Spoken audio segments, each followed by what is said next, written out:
So, good morning, students. कैसे हो? So now today we are discussing uniform circular motion. What is uniform circular motion? कब body के motion को uniform circular motion बोल लेंगे?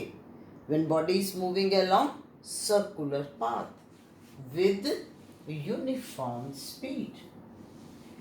So that means in this case it is like this. कि body इस तरीके से इस सर्कुलर पाथ के ऊपर मूव कर रही है and speed of the body is uniform. So now the next question arises in this case कि बॉडी की स्पीड तो इसमें यूनिफॉर्म होगी. Now what about velocity? अब ये देखो, मान लीजिए इनिशियली बॉडी इस पोजीशन पे थी. Now you know that velocity of body at any instant is along tangent to the path at that very point. So this will be the direction of velocity v. अब यहाँ पर अगर body है, so this will be velocity of the body. अगर यहाँ पर है, तो this will be the velocity. अगर यहाँ पर है, so this is the velocity. तो अब इसमें जो v है, जो speed है, वो क्या है? कांस्टेंट है. लेकिन इसकी जो डायरेक्शन है, यहाँ देखो वेलोसिटी इस डायरेक्शन में है, यहाँ इस तरफ है, यहाँ. So direction of velocity is changing at every moment. So इसलिए सबसे पहली चीज हमने इसमें क्या सीखी कि when body is moving along circular path with uniform speed, then velocity of the body will change. Velocity of body will change. और ये चेंज क्यों होगा? Due to change in direction of motion. ये बॉडी के velocity में जो change है वो किस वजह से आ रहा है? Due to change in direction of motion, और you can say due to change in direction of velocity. अब देखो, जब वेलोसिटी चेंज हो गई तो क्या आ गया? Acceleration. So now this acceleration is known as centripetal acceleration. अब जो बेटा अपने माइंड में क्लैरिटी रखनी है, कल याद है मैंने जब करवाया था, I talk about tangential acceleration. तो अब आप अपने माइंड में पहली बात तो ये क्लियर करो कि acceleration is due to change in velocity. अब वेलोसिटी में उसकी मैग्नीट्यूड भी चेंज हो सकती है और डायरेक्शन भी चेंज हो सकती है. When acceleration is due to change in magnitude, then that जो हम ऑलरेडी अभी तक पढ़ते आए हैं, एंड वो एक्सेलरेशन किस तरफ होती है? अलोंग टेंजेंट होती है, इसलिए उसको टेंजेंशियल एक्सेलरेशन बोल देते हैं. ठीक होगी बात? अब आज जो हम यहाँ पर पढ़ने लगे हैं, that is velocity change due to change in direction, so that is known as centripetal acceleration. अब सेंट्रीपिटल एक्सेलरेशन को हम कैसे डिफाइन करेंगे? It is the acceleration possessed by body, acceleration possessed by body moving along circular path with uniform speed. जब हम कह देते हैं with uniform speed, तो उससे ये क्लैरिटी हो जाती है कि magnitude of velocity will remain constant. So that means in this case this is the acceleration possessed by body when body is moving along circular path with uniform speed. तो understood हो गया कि this acceleration is due to change in direction of velocity. So this is the basic concept जो कि आपको इसमें understand करने की ज़रूरत है. अब ये पॉइंट हो गया. तो now we will derive the expression for centripetal acceleration. तो अब हमने क्या करना है? We want to derive expression for centripetal acceleration.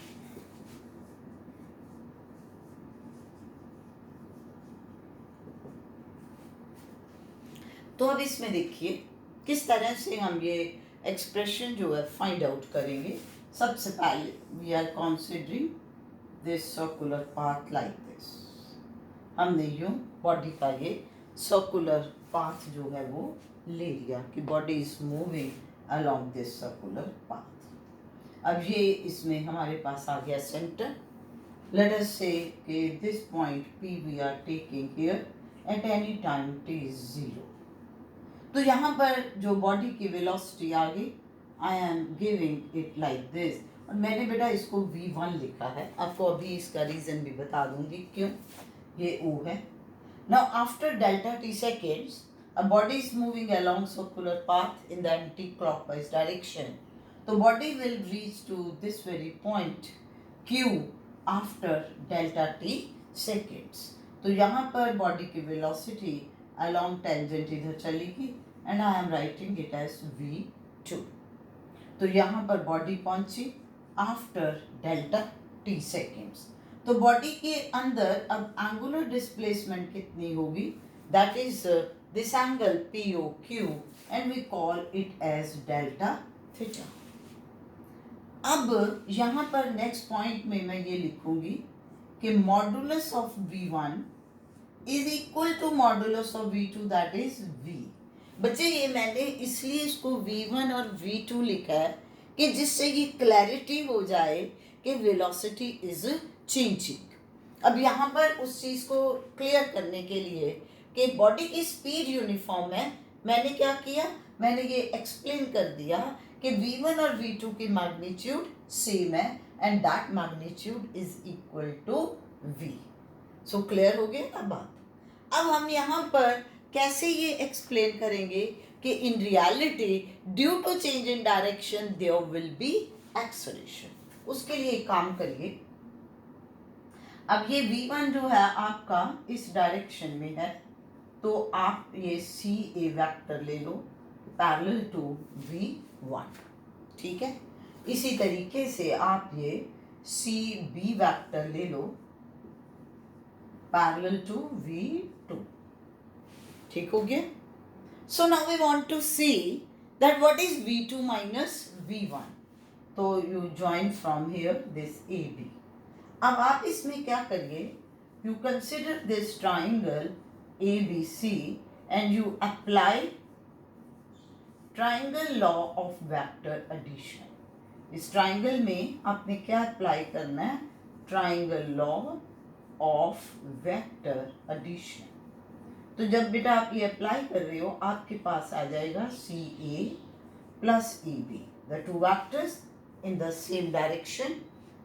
A से मर्ज हो गया तो आपके पास ये किसके बराबर आ गया, CB. और आप देख भी लीजिए this vector is in the opposite direction. So that means here AB is equal to CB minus CA. अब अगर ध्यान से देखो तो CB क्या है, v2 velocity, CA is v1. तो अब बताओ ये क्लियर हुआ कि नहीं. तो हम यहाँ से ये चीज़ की क्लैरिटी आपको विजुअलाइज करवा दिया मैंने कि हाँ भाई देखो बट वेलोसिटी की जो डायरेक्शन चेंज हो रही है उसकी वजह से भी वेलोसिटी में चेंज है और वो चेंज है AB. तो मैं इस AB को क्या लिख लेती हूँ, डेल्टा V. तो अब मैंने आपको इस चीज़ की क्लैरिटी दे दी. क्लियर हो गया. ठीक है. अब नेक्स्ट स्टेप पे आइए. आप देखो इसमें ये OP क्या है, R the radius of circle. OQ क्या है, R the radius of the circle. अब इसमें आप एक काम करो, P को Q से जोड़ दो. क्या किया मैंने, P को Q से ऐसे जोड़ दिया. ये क्या बन गई, कॉर्ड बन गई आपके पास PQ. तो दैट मीन्स इसमें ये OPQ आपके पास एक ट्राइंगल आ गया. ठीक है ना. OPQ क्या आ गया, एक ट्राइंगल आ गया. इस ट्राइंगल में दोनों ये साइडें बराबर हैं तो बेटा इनके अपोजिट एंगल्स भी सेम होंगे, ये वाला और ये वाला। तो अब ये एंगल अगर डेल्टा थीटा है तो टोटल सम कितना होता है 180। तो इसमें ऐसे लिखोगे ना, delta theta plus angle O P Q plus angle P Q O is 180 degree. तो डेल्टा थीटा प्लस ये एंगल दोनों बराबर हैं, तो 2 times angle O P Q is 180। तो that means angle O P Q क्या बन गया 180 minus delta theta divided by 2। तो यानी कि ये दोनों एंगल बराबर हो गए and each is equal to 180 minus delta theta by 2। अब यहाँ पर आइए, अब बेटा ये एंगल मैं लिख रही हूँ कि this angle is delta theta. अब आप कहोगे मैडम क्यों, ये कहाँ से आ गया डेल्टा थीटा? बेटा इसमें हमने क्या कहा है, मैंने तुम्हें कहा है कि this angle A C B is equal to delta theta, यानी कि this is equal to angle P O Q. तो यहाँ हम ये लॉजिक लगा रहे हैं क्या कि angle between two lines is same as angle between their normals। ये देखो बेटा वेलोसिटी क्या है, अलोंग टेंजेंट रेडियस, रेडियस और टेंजेंट क्या एक दूसरे के परपेंडिकुलर है। तो ये इसके नॉर्मल हो गया, ये इसके नॉर्मल हो गया। तो जो लाइन इन दो रेडियाई वेक्टर के एंगल है वो ही उन दोनों के परपेंडिकुलर में हो गया। तो अब जब ये बराबर है, अब ये साइड है v1 v2 की मैग्नीट्यूड सेम है, तो दैट मीन्स इसमें भी ये हर एक एंगल कितना बन जाएगा 180 माइनस डेल्टा थीटा बाय 2, ये भी और ये भी। तो अब आपके पास यहाँ से क्या पॉइंट बन गया, आपके पास बेटा ये पॉइंट बन गया कि भाई अगर आप इन दो ट्राइंगल्स को कंसिडर कर रहे हो तो एक ट्राइंगल के तीनों एंगल दूसरे ट्राइंगल के तीनों एंगल्स के बराबर आ गए। So now if you consider triangles OPQ and CAB, so these triangles are similar triangles because 3 angles of one triangle is equal to 3 angles of other triangle। तो अब जब triangle similar हों तो क्या होता है, ratio of their corresponding sides must be seen। तो हम यहाँ पर सिमिलैरिटी की कंडीशन यूज कर रहे हैं, तो उसके अकॉर्डिंगली हमारे पास क्या आ गया OP अपॉन OP कोई भी साइड है तो CA is equal to PQ upon AB। तीसरी भी लिख लो तो वो क्या आ जाएगी OQ अपॉन CB, तो वो फर्क नहीं, वो सेम है जो ये बनेगी, इसलिए मैंने 2 लिखी। लिखना है, you can also write this OQ by CB। ठीक हो गया? अब आप यहाँ पर देखिए व्हाट इज OP या OQ, this is R, CA या CB मैग्नीट्यूड लेनी है भाई, तो इट इज V। यहाँ देखो नाउ व्हाट इज PQ। अब हमें देखना है PQ क्या है। रजे पॉइंट P से Q तक बॉडी किस स्पीड से जा रही है, V स्पीड के साथ। तो इसमें अब अगर आप ध्यान से देखिए तो ये length of the arc PQ will be V into delta T। अरे बॉडी की एंगुलर डिस्प्लेसमेंट मैंने कहा था डेल्टा थीटा है, तो उतने टाइम में उसकी लीनियर डिस्प्लेसमेंट क्या है, बॉडी यहाँ से यहाँ तक गई, तो लीनियर डिस्प्लेसमेंट इज जो स्पीड इनटू टाइम। ठीक है ना, मैग्नीट्यूड लेना इसलिए मैं स्पीड बोल रही हूँ। तो इसका मतलब P, अब उसके बाद since delta T is small therefore arc PQ is equal to chord PQ। अगर आप टाइम कम ले लेते हो तो आर्क कॉर्ड के इक्वलेंट हो गए। तो ये आपके पास बन गया v delta t upon A B क्या है, that is delta v। So that means अब अगर आप क्रॉस मल्टीप्लाई कर लो तो delta v into R is equal to V square into delta T. ये देखो delta v into R is V square into delta T, और you can say delta v by delta T is V square by R. लेकिन इसमें आपने क्या condition लगाई है, you have taken that delta T is very small. तो जब ये स्मॉल है तो ये क्या बन गया, dv by dt is v square by r। Now what is dv by dt, velocity change, और वेलोसिटी चेंज क्या बन गई, centripetal acceleration. So the expression for the centripetal acceleration which we are getting here, it is v square over r। तो इसको हम फटाफट steps wise एक बार दोबारा ले रहे हैं, रिवाइज कर रहे हैं कॉन्सेप्ट को, कि हमने सिंपली इसमें ये कहा है कि body is at point P initially at any time t zero, body is moving along circular path with the uniform speed that is v। So after delta t seconds body reaches to position q, तो उसमें जो उसके linear displacement है that is the arc pq will be v into delta t and its angular displacement will be delta theta। ठीक हो गया। उसके बाद हमने दोनों पॉइंट्स के ऊपर वेलोसिटी ली along the tangent to the path, और हमने यहाँ क्लियर कर दिया कि magnitude of these two velocity vectors will be same and that means here the change is in the direction। अब उस चीज को एक्सप्लेन करने के लिए कि in reality there will be change in velocity due to change in direction, हमने v1 और v2 को पैरेलल यहाँ अलोंग CA एंड CB ले लिया, और हमने यहाँ ट्राइंगल ऑफ वेक्टर एडिशन लगा के ये बता दिया कि रियलिटी में due to change in direction v2 minus v1 there is change in velocity that is delta v।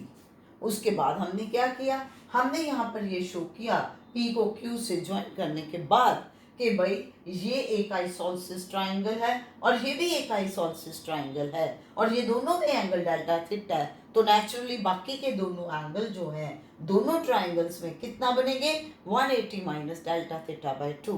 तो that means 3 angles of one triangle is equal to 3 angles of other triangle। That means the two triangles are similar, so we are applying here the property of similarity। Similarity की property लगा के हम यहाँ तक पहुँच गए। I think there is no doubt in this case now। तो हमारे पास अब centripetal acceleration की जो वैल्यू आ गई that is v square by r।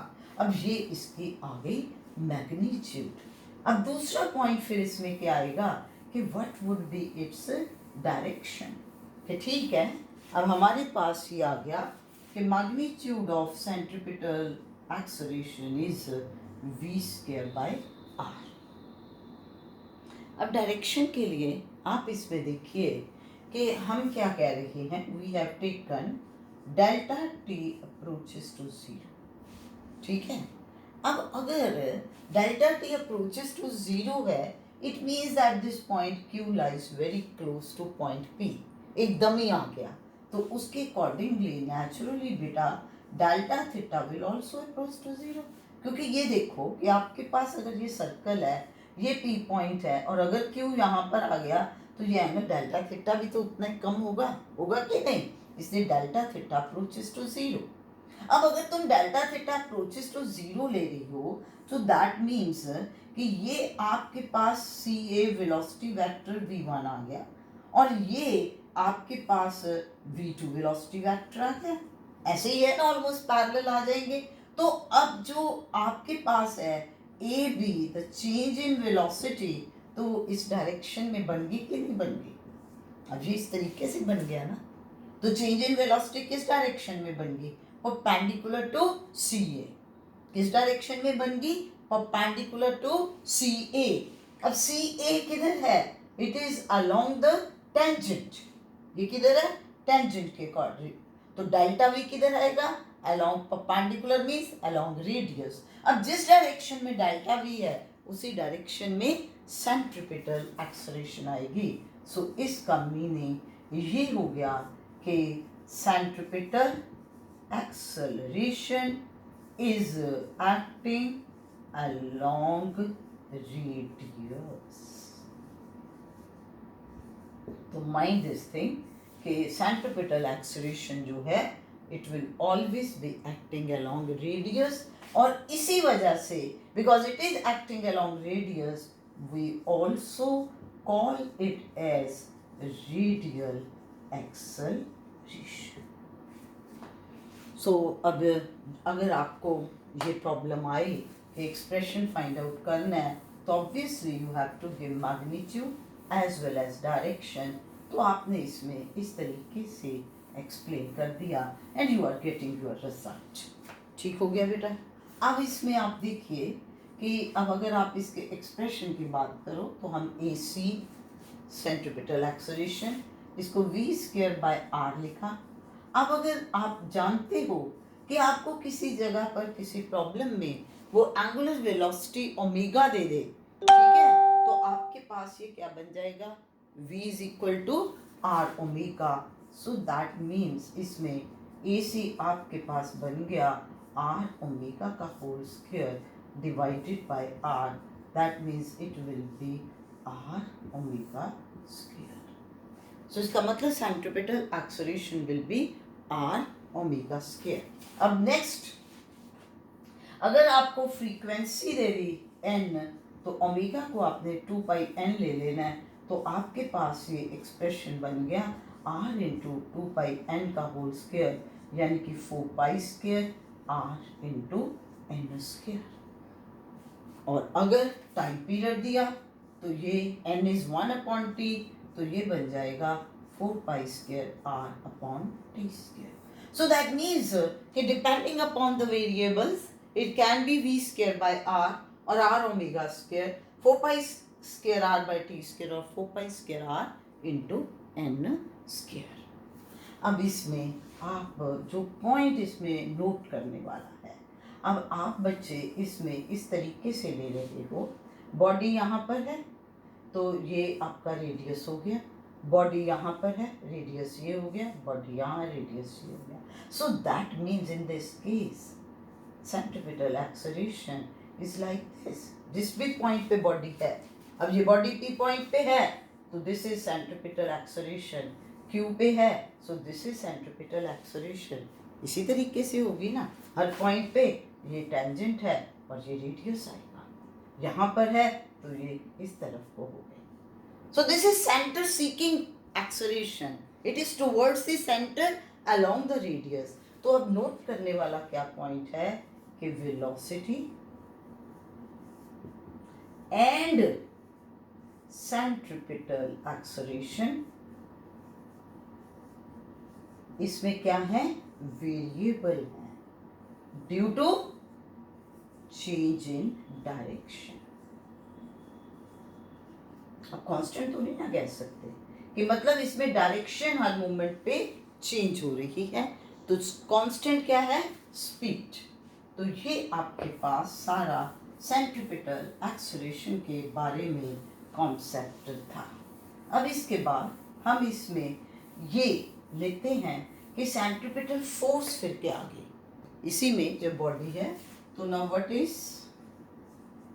Centripetal force.